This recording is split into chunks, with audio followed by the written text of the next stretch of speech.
Alright, hi. If I do this, my stream can't be stopped, but it's not a stream, so there's that. Basically, I'm just gonna post this, which would be like a stream. Oh, I should probably go back a bit. Okay, I was trying to stream, and I kept getting stopped by YouTube for copyrighted material, although a wall ain't copyright. Um, like, I tried so many times, and it would only get to like 5 or 8 minutes, and it'd completely stop. It was really annoying. So I'm just gonna try doing this, and yeah. So in my stuff, I've been trying to figure out stuff to do that's not in any way copyrighted. But since this can get copyright claimed, but it's not gonna be as bad as the stream keep getting taken down. At least this will kind of get put up. So there's that. So welcome to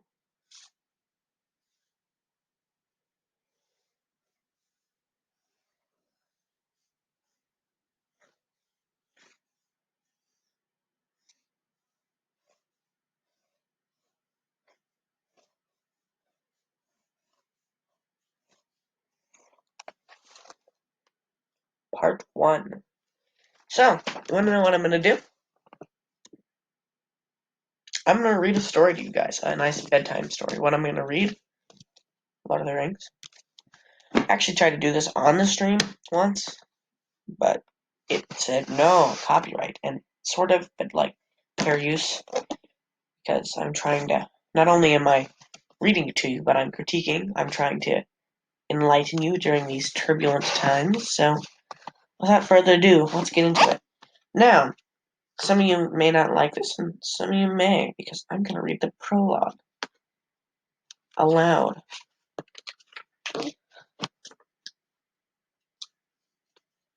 Actually, I might not. Basically, if you haven't read The Hobbit,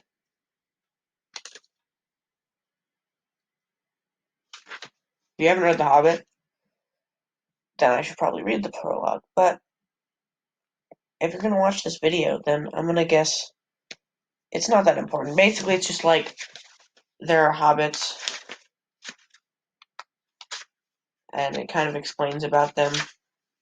It's like concerning hobbits, concerning pipeweed, the ordering of the Shire, finding of the ring.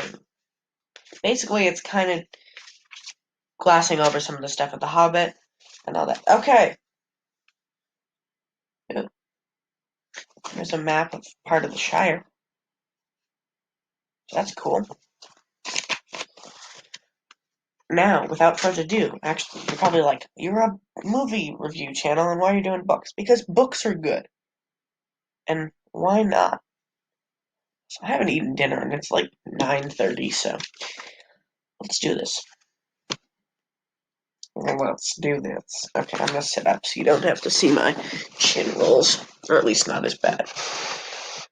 Okay, when Mr. Bilbo Baggins of Bag End, yes, we're gonna talk like this the whole time, announced that he would shortly be celebrating his 111st birthday with a party of special magnificence.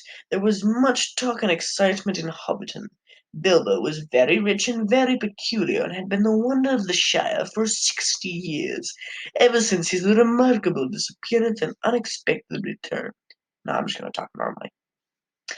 The riches he had brought back from his travels had now become a local legend, and it was popularly believed, whatever the old folk might say, that the hill at Bag End was full of tunnels stuffed with treasure, and if that was not enough for fame, there was also his prolonged vigor to marvel at. Time wore on, but it seemed to have little effect on Mr. Baggins. At 90, he was pretty much the same as at 50. At 99, they began to call him well-preserved but unchanged. Would have been nearer to the mark. Uh, there were some that shook their heads and thought this was too much of a good thing. It seemed unfair that anyone should possess apparently perpetual youth, as well as reputedly inexhaustible wealth. It will have to be paid for, they said. It isn't natural, and trouble will come of it. But so far trouble had not come. and as Mr. Baggins was generous with his money, most people were willing to forgive him for his oddities and his good fortune.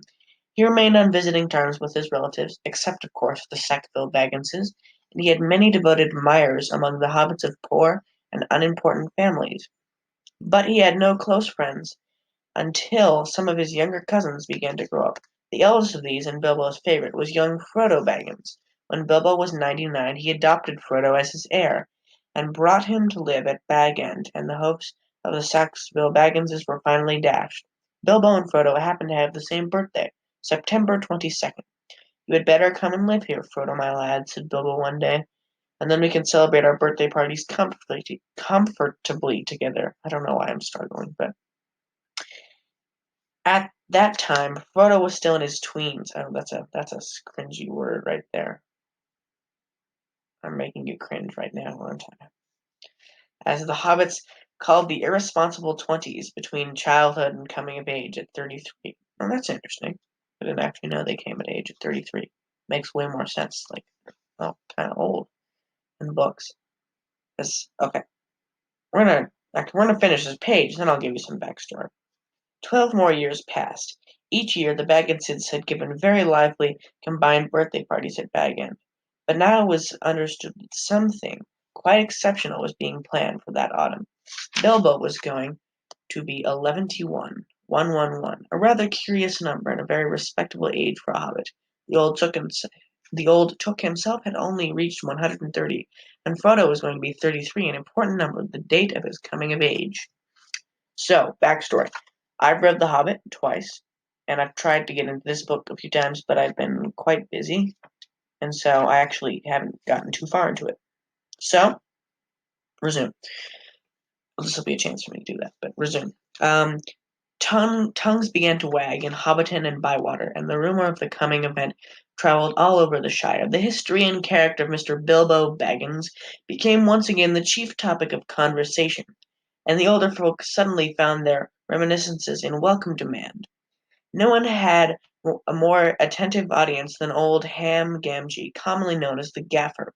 He held forth at the Ivy Bush, a small inn on the Bywater Road, and he spoke with some authority, for he had tended the garden of Bag End for 40 years, and had helped old Holman in the same job before that.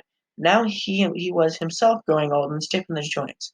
The job was mainly carried on by his youngest son, Sam Gamgee. Both father and son were on very friendly terms with Bilbo and Frodo. They lived on the hill itself, in number 3 Bagshot Row, just below Bag End. Sorry, I gotta pause for a second. A very nice, well-spoken, gentle hobbit is Mr. Bilbo, as I've always said, the Gaffer declared, with perfect truth, for Bilbo was very polite to him, calling him Master Hamfast, and consulting him constantly upon the growing of vegetables. In the matter of roots, especially potatoes, the Gaffer was recognized as the leading authority by all in the neighborhood, including himself. "What about this Frodo that lives with him?" asked the old Noakes of Bywater. "Baggins is his name, but he's more than half a brandy-buck, and they say. It beats me why any Baggins of Hobbitage should go looking for a wife away there in Buckland, where folks are so queer." "And no wonder they're queer," put in Daddy Twelfoot, the Gaffer's next-door neighbor, "if they live on the wrong side of the Brandywine River, and right agin the old forest. That's a dark, bad place, if half the tales be true." "You're right, Dad," said the Gaffer. "Not that the Brandybucks of Buckland live in the old forest, but they're a queer band, seemingly. They fool around with boats on that big river, and that isn't natural. Small wonder that trouble came of it, I say. But be that as it may, Mr. Frodo is a nice young hobbit as you could ever wish to meet. Very much like Mr. Bilbo, in more than looks. After all, his father was a Baggins. A decent, respectable hobbit was Mr. Drogo Baggins. There was never much to tell of him, till he drowned." "Drowned!" said several voices. They had heard this and other darker rumors before, of course, but hobbits had a passion for family history, and they were ready to hear it again. "Well, so they say," said the Gaffer. "You see, Mr. Drogo, he married poor Miss Permulia Brandybuck, sorry. Names exist. She was not our Mr. Bilbo's first cousin on the mother's side, her mother being the youngest of the old Took's daughters. and Mr. Drogo was his second cousin. So Mr. Frodo is his first and second cousin once removed either way, as the saying is, if you follow me. And Mr. Drogo was staying at Brandy Hall with his father-in-law, old Master Gorboduc, and he did often after his marriage, him being partial to his victuals, and old Gorboduc keeping a mighty generous table, and he went out boating on the Brandywine River, and he and his wife were drowned, and poor Mr. Frodo, only a child and all. I've heard that they went on the water after dinner in the moonlight, said old Noakes, and it was Drogo's weight as sunk the boat, and I heard she pushed him in, and he pulled her in after him, said Sandyman the Hobbiton miller. You shouldn't listen to all you hear, Sandyman, said the Gaffer, who did not much like the miller. There isn't no call to go talking of pushing and pulling. Boats are quite tricky enough for those that sit still without looking further for the cause of trouble.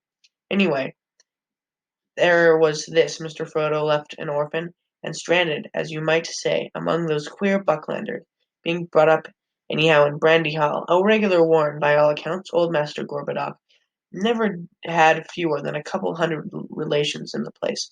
Mr. Bilbo never did a kinder deed than when he brought the lad back to live among decent folk. But I reckon it was a nasty shock for those Sackville Bagginses.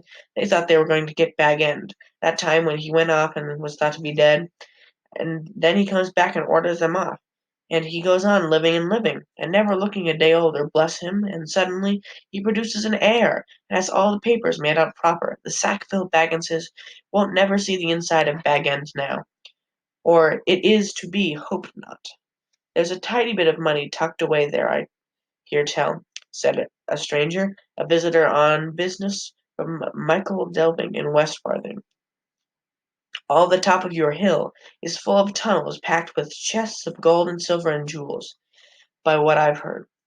Then you've heard more than I can speak to, answered the Gaffer. I know nothing about jewels. Mr. Bilbo is free with his money, and there's no lack of it. But I know of no tunnel making. I saw Mr. Bilbo when he came back, a matter of 60 years ago when I was a lad. I did not come prentice to old Holman, him being my dad's cousin, but he had me up at Bag End, helping him to keep folks from trampling and traipsing all over the garden while the sale was on, and in the middle of it Mr. Bilbo comes up the hill with a pony and some mighty big bags and a couple of chests. I don't doubt that they were mostly full of treasure he had picked up in the foreign parts, where there be mountains of gold, they say. But there wasn't enough to fill tunnels. But my lad Sam will know more about that. He's in and out of Bag End. Crazy about stories of the old days he is, and he listens to all Mr. Bilbo's tales. Mr. Bilbo has learned him his letters, meaning no harm, mark you, and I hope no harm will come of it. Elves and dragons, I says to him, cabbages and potatoes are better for me and you. Don't go get mitting, don't go getting mixed up in this business of your betters, or you'll land in trouble too big for you, I says to him.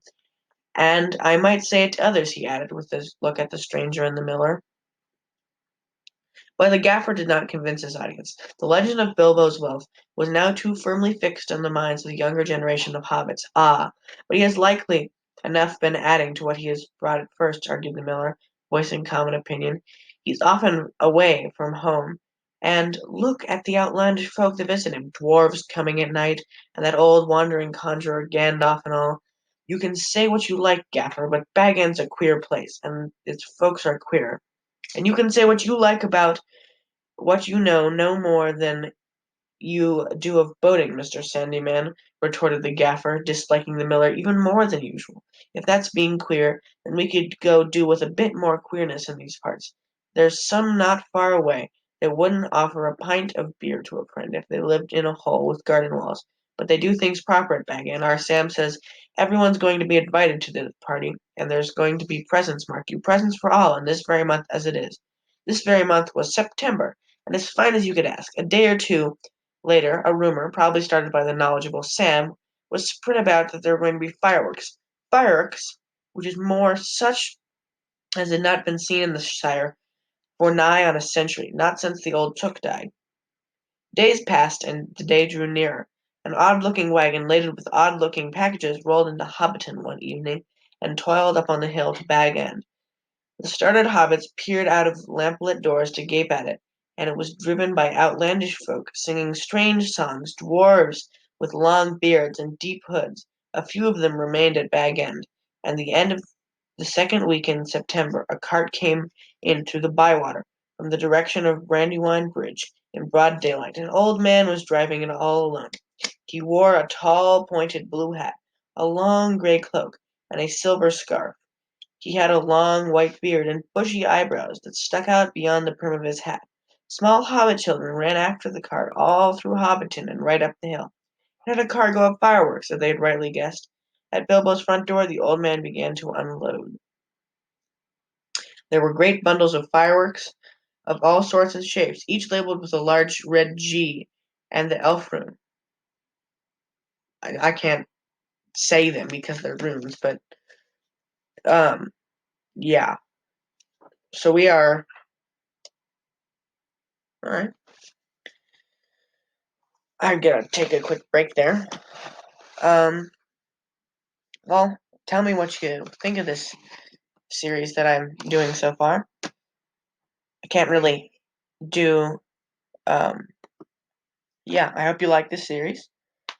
Sorry I had to pause a few times, but I got stuff to do. Okay. I was weirdly hostile. I don't mean it to be. Thank you for watching. If you watched all the way through, and check back soon for part 2. That'll probably come tomorrow. I might do it on live stream if YouTube doesn't keep stopping live streams because they keep doing that to me. Yeah, I just really hope you enjoyed. And if you want me to read another book or like switch a different book if you don't like this one, or you want me to finish this one and do a different series, then yeah. Mostly we can't record actual content because we're social distancing, but I can do this and maybe I can do a few quick reviews. All right, bye.